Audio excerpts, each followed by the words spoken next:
አንዳንድ ነገሮች የብፁዕነታቸው እንባና የቀብር ቦታው ጉዳይ። መቼም በእድሜ ምን ሰራውበት ብሎ ራስን ለመጠየቅ እንዳሆነ ያለ ጥሩ አጋጣሚ አይገኝም። ተቀዳሚ ሙፍቲ ሐጂ ዑመር ኢድሪስ በሕይወት ሳሉም በአካል ተለይተውም በጥልቅ ያስተማሩን ትልቅ አባት ሆነዋል። ስሞት በምን ይሆን የምታወሰው? ማንስ ነው የሚያስታውሰኝ ብሎ ራስን መጠየቅ ያሻል። ጥሩ መልስ ካገኘን መንገዳችን መልካም ነውና እንቀጥልበት። ከፒያሳ እስከ ቦሌ የህዝብ ማዕበል ተከተላቸው። የህዝብ አይን አነባላቸው። የህዝብ ልብ በፍቅር ሸኛቸው። አዎ ተቀዳሚ ሙፍቲ ሐጂ ዑመር ኢድሪስ በአካል ቢሄዱም ለሰው ልጆች ሁሉ የነበረ ፍቅራቸው መልሶ እየከፈላቸው ነው። በሥርዓተ ቀብራቸው ላይ ታዩ ብዙ ልብ የሚነኩና መነጋገሪያ የሆኑ ጉዳዮች ቢኖሩም ዋና ዋናዎቹ ግን የወዳጃቸው ብፁዕ ቅዱስ አቡነ ማትያስ ፓትርያርክ ዘኢትዮጵያ አምባና የቀብር ስፍራቸው ጉዳይ በስፋት የተዛመተ ጉዳይ ነበር። እሳቸው እዚያ አሳርፉኝ ብለው በተናዘዙበት ስፍራ ቢያርፉም ይሄን ያልወደዱ ሌሎች ሐሳቡን ሲቃወሙና ሲከላከሉ ተስተውሏል። ከዚህ ሁሉ በላይ ግን ሽኝትና የቀብር ስርዓታቸው ፍጹም ሰላማዊና ክብር በተሞላበት መንገድ ተከናውኗል። ኢትዮጵያውያን ሁኔታ ሳይለያቸው በአንድ ቆሞ የተከበሩትን ሰው አስክሬን በክብር ሸኝተዋል። በአንድነትም ባተራጭተዋል። ለዚህም አንዱ ምስክር የብፁዕ ቅዱስ አቡነ ማትያስ እንባ ነው። ብፁዕ አባታችን በፎቶ ከተመለከትነው የሚሊኒየም አዳራሹ ሽኝት በፊትም በስራ ቦታቸው ላይ ሆነው ያለቅሱ እንደነበር ተሰምቷል። የአውለት አህመድ መልእክት ይህን ይመሰክራል። ብፁዕ ቅዱስ አቡነ ማትያስ ፓትርያርክ ዘኢትዮጵያ ወደ ሚሊኒየም አዳራሽ ከመምጣታቸውን በፊት ጽሕፈት ቤታቸው አካባቢ በጥልቅ ሐዘን ተውጠው ሲያነቡ እንደነበር ሰማሁ። በስንብት ፕሮግራሙ የሆነውን ደግሞ ሁላችንም ያየነው ነው። የብፁዕነታቸውን ዕድሜ ያርዝምልን።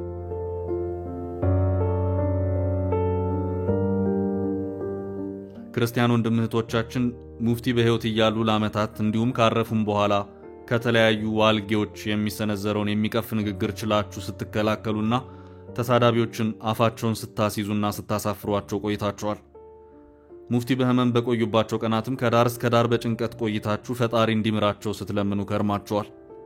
የእናንተም አባት የሆኑት ሙፍቲ ወደዚያኛው ዓለም ሲሻገሩ በከፍተኛ ሐዘን ላይ ሆናችሁ አስተዛዝናችኋል። ያየነው እውነት ይበልጣል፣ አከብራችኋለሁ ስትል አውለት አህመድ የማህበራዊ ሚዲያ ትዝብቷን ገልጻለች። ብፁዕ ቅዱስ ፓትርያርኩ የሐዘን መግለጫ ባወጡበት ወረቀት ላይ የጻፉት እንዲህ ብለው ነበር። አቤቱ አድነኝ ደግሶ አልቋልና። እግዚአብሔር በየዘመናቱ ሀገር ያለ መካሪ ሕዝብን ያለ ዘካሪ አይተውም። ለዚህም ምስክሩ ታላቅ አረጋዊ የበሳለ አእምሮ ባለቤት አገርን የሚወዱ ሕዝባቸውን የሚያከብሩ የተጠቁት ወዳጅ የትውልድ አባት የሆኑት የክብር ዶክተር ተቀዳሚ ሙፍቲ ሐጂ ዑመር ኢድሪስ ነበሩ።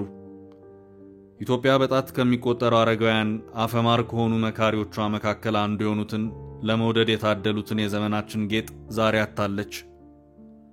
ይህንን የድካም ዓለም መገላገል ለእርሳቸው ረፍት ቢሆንም ለአገር ግን ታላቅ ጉዳት ከመሆኑም በላይ ዕድሜን ከጥበብ ያዋሃዱ በሁሉ ዘመን አይገኙምና ሐዘናችን ጥልቅ ነው።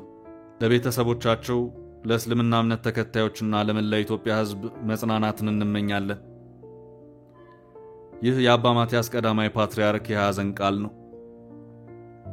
ተቀዳሚ ሙፍቲ ሐጂ ዑመር ኢድሪስ በሕይወት ሳሉ ደጋግመው ሰው ሁኑ ይሉ ነበር። ሰው ሁኑ፣ ቅድሚያ ሰውነት ይቀድማል። ከሃይማኖት ሰውነት ይቀድማል፣ ከዘርም ሰውነት ይቀድማል። ሰው ምን ሆኖ ነው ሰው የሚገለው፣ ሰው የሚያፈናቅለው? የሰው ሞት የማያስደነግጠው ሰው ፈጽሞ ሰው አይደለም። ሰው ሁኑ ይሉ ነበር።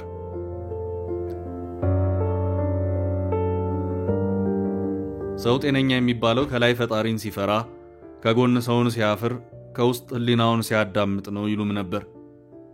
መቼም አንደበታቸው የመወደዳቸው አንዱ ምክንያት ነበር። ዋናው ግን ሰው የሚወድ ሰው መሆናቸው ነው። ለዚህም ነው ሐዘኑ በሌሎች ሃይማኖት ተቋማት ውስጥም በርትቶ የታየው። ቃለ መጠይቅ የማድረግ ዕድል ሳገኝ የቲቪ ገብቼ ዓመትም አልሆነኝ ትላለች ጋዜጠኛ መስከረም ጌታቸው። ገና አዲስ ማይክ ያዥ ነበርኩ። የእስልምና እምነት ተከታዮች በዓል ነበርና ስለ መንዙማ ለመስራት እሳቸውን ደውዬ በመኖሪያ ቤታቸው ስርዓቱን ለመከወን ፈቃደኛ ሆኑ። ደረስን። ሌሎች አባቶችን ሰብስበው ተቀበሉን።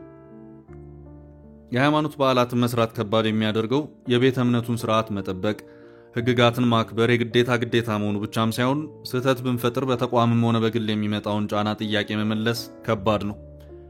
ገና ጀማሪ ስትሆኑ ደግሞ አስቡት።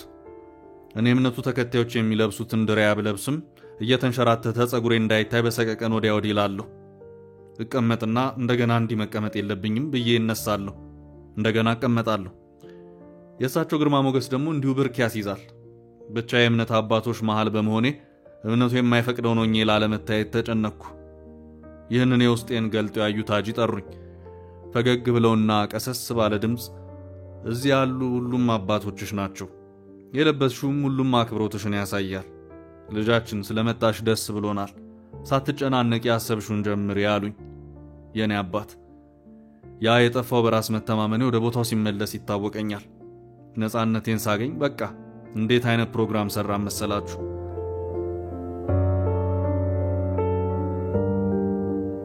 ደሞ ሌላ ቀን እንደገና ሌላ ቀን አገኘዋቸው። እንደ ሚዲያ ሰው እድለኛ የለም እኮ። ገና ሳገኛቸው የተጨነቀን የሚያረጋጋ ፈገግታቸው ይቀበለናል። ብዙ የሚናገሩ ባይሆንም ከቀረጻ በፊትና በኋላ ድንገት በመጣ ሐሳብ የመከሩን ብዙ ነው። አንዳንድ ሰዎች አሉ የእናንተ ሃይማኖት አባት ባይሆኑም የራሳችሁ እየመሰሏችሁ ማግኘት፣ ማማከር፣ በእሳቸው መገሰጽ የምትመኟቸው። ሐጂ ሙፍቲ እንዲያነበሩ ሰውነት በእግሩ ቆሞ ሲሄድ ለማየት ታድለናል። ለበጎነት ሃይማኖት ድንበር የሚከልል ሳይሆን አፍርሶ የሚያገናኝ፣ ልዩነት የምንሰብክበት ሳይሆን ሰው መሆኑን የምናስተምርበት መሆኑን አሳይተዋል። በ2017 ዓ.ም እንግዳዬ ለማድረግ ብዙ ሞክሬ ነበር። እየደከማቸው ነው በሚል ዙሪያ ያሉ ሰዎች አላገናኙኝም።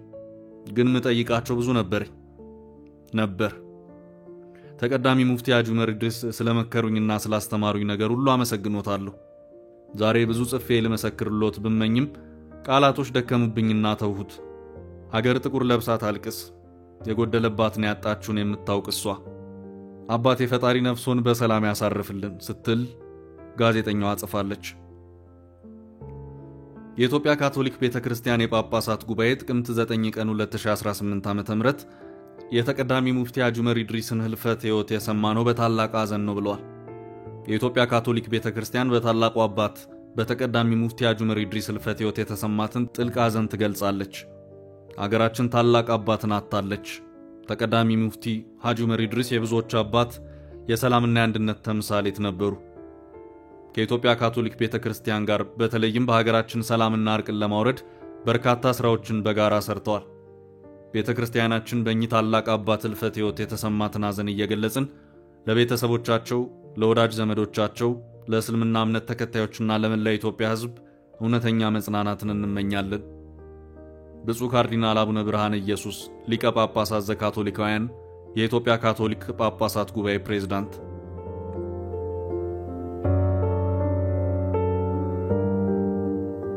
ይሄማ አብዮት ነው ይላል የቀብር ስርዓታቸውን የተከታተለ ሌላ ታዛቢ። በኢትዮጵያ ሰማይ ላይ አብዮት የሚመስል ትዕይንት እየተካሄደ ነው። የሐጂ ሙፍቲ ዑመርን ህልፈት ተከትሎ ከተራው ዜጋ እስከ ታዋቂ ሰዎች፣ ከቧልተኛ እስከ ወግ አጥባቂ፣ ከድሃ እስከ ሀብታም፣ ከሃይማኖት መሪዎች እስከ ኢአማኒዎች መደብና ጎራ ሳይለየው እሳቸውን ለመሸኘትና ለማመስገን ከያለበት እየተመመ ነው። ይህ አንድ ሰው ብቻውን ሚሊዮኖችን አንድ ያደረገበት ታሪክ ነው። ኢትዮጵያን ኢትዮጵያ ብለው የሚጠሯት ሐጂ ማረፋቸው ከተሰማበት ሰዓት አንስቶ የኢትዮጵያ ማህበራዊ ሚዲያ ከሳቸው ውጭ ስለ ሌላ ጉዳይ አላወራም ብሏል። ምን አይነት ሰው እንደሚወድ አሳይቷል። የሐጂ ህልፈት የማይታረቅ የሚመስል ልዩነት ያላቸውን ሰዎች ሳይቀር ሁሉንም በአንድ ላይ ማቆም ችሏል። ኢትዮጵያ ውስጥ ህዝብ እንዲህ በአንድ ልብ ሲተነፍስ የታየባቸው አጋጣሚዎች የሚከሰቱት ከስንት አንድ ነው። ሐጂ ሙፍቲ በህልፈታቸው ከጫፍ ጫፍ ማህበረሰባዊ ንቅናቄን ፈጥረዋል። በህይወት እያሉ ላሳዩት አርአያነት ያለው ስብዕናቸው ከህዝብ የተሰጣቸው ምላሽ ነው። በዚህ የሚከፋና የሚቃጠል ቢኖር እሳቸውን ከክብራቸው ዝቅ ለማድረግ በጓዳ ሲዶልት ከርሞ ከሃይማኖታዊ መሪነታቸው እየጎተተ ያወረደው የተጠላው ቡድን ብቻ ነው። ይህ ሁሉ የህዝብ ማዕበል የታየው ሐጂ ሙፍቲን አዋረድኩ ብሎ ለሚኩራራው ቡድን ምላሽ ለመስጠትም ጭምር እንደሆነ አድርጌ ነው መወስደው። በዚሁ አጋጣሚ ሁሉም አባት የሆኑት ታላቅ ሰው ከአዲስ አበባ በተጨማሪ በሌሎች ትልልቅ ከተሞች የክብርና የምስጋና ሽኝት ሊደረግላቸው ይገባል። የትውልድ ቀያቸው በሆነው ምድር ባሉ ትልልቅ ከተሞች ማለትም በደሴ፣ ባህር ዳር፣ ጎንደር፣ ደብረ ብርሃን ባሉ ከተሞች ጀምሮ በሌሎች አካባቢዎች ጭምር ህዝብ እኚህን ታላቅ ሰው በአደባባይ አመስግኖ ሊሰናበታቸው ይገባል። የሄዱት የሁሉም ሰው ምልክት ናቸውና ሲል ግለሰባዊ የሆነ ምልከታውን ጽፏል።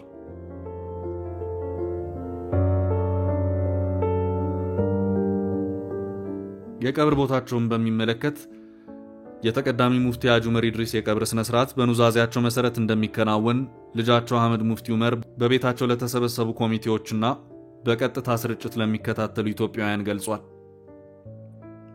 በዚህ መሰረትም የክብር ዶክተር ተቀዳሚ ሙፍቲ ሐጂ ዑመር ኢድሪስ የቀብር ስነ ስርዓት ጋርመንት ሰፈራ አዲሱ አትክልት ተራ ትንሽ ዝቅ ብሎ ድልድዩ አጠገብ በሚገኝ ስፍራ ቁርአን በሚያስተምሩበት መስጂድ ቅጥር ግቢ ውስጥ እንዲከናወን ተወስኗል። ይህንን ሁኔታም ሙፍቲ በህይወት እያሉ ከተለያዩ አዲስ አበባ ከንቲባዎች ጋር ተነጋግረው መጨረሳቸውንም ልጃቸው አሳውቋል። ይህንንም ተከትሎ የቀብር ስነ ስርዓት አስፈጻሚ አካላትን ጨምሮ አንዳንድ አካላት ቅሬታ ሲያሰሙ ታይቷል። ከነሱ መሃል የአንደኛው መልእክት እንዲነበባል። ጀናዛውን ሸኝተናል፣ ነገር ግን የቀብር ቦታውን በተመለከተ አቋማችን ዛሬ ተቀዳሚ ሐጂ ሙፍቲ ቀብር ሽኝት ፕሮግራም በደመቀ ሁኔታ ሸኝተናል። በሚቻለው መጠን ህዝብ ከማስተባበር ጀምሮ እስከ ሚሊኒየም አዳራሽ በተክቢራ በእግር እስከ መሄድ ሸኝተናል። የቀብር ቦታው ጉዳይ ምንም ያክል በቀብር ቦታነት ፍቃድ በተሰጠው ከቤታቸው ጎን ባለው ቦታ ለመድረግ ቢታሰብም የቀብር ቦታቸው ጉዳይ ከሸሪዓ አንጻር ከፍተኛው ውዝግብ አስነስቷል። የአዲስ አበባ ሙስሊም ወጣቶች ማህበር ከሚመለከተው አካል ጋር ይህንን የቀብር ቦታ ለማስተካከል ብንሞክርም አልተሳካም። በመሆኑም የሙፍቲ ዑመር ቀብር ቤታቸው አቅራቢያ እንዲሆን መደረጉ ወደ አላስፈላጊ ነገር አላዋቂ ሙስሊሞችን ስለሚወስድ ይስተካከል የሚል ጽኑ አቋም አለን። አላህ ይዘንላቸው የሚል መልእክት በስፋት ሲዘዋወር ተመልክተናል። የሆነ ሆኖ ታላቁ የሃይማኖት መሪ የሀገር ሽማግሌ ተቀዳሚ ሙፍቲ ሐጂ ዑመር ኢድሪስ ከምድራዊ ድካማቸው አርፈው በሚወዱትና በሚወዳቸው ህዝብ በፍቅር ተሸኝተዋል። እኛም እንዲህ እንላለን። ሙፍቲ ደጋግሞ እንዳሳሰቡት ሰው ሁኑ፣ ሰው እንሁን። ሰላም ፍቅር ለሀገራችን ይሁን።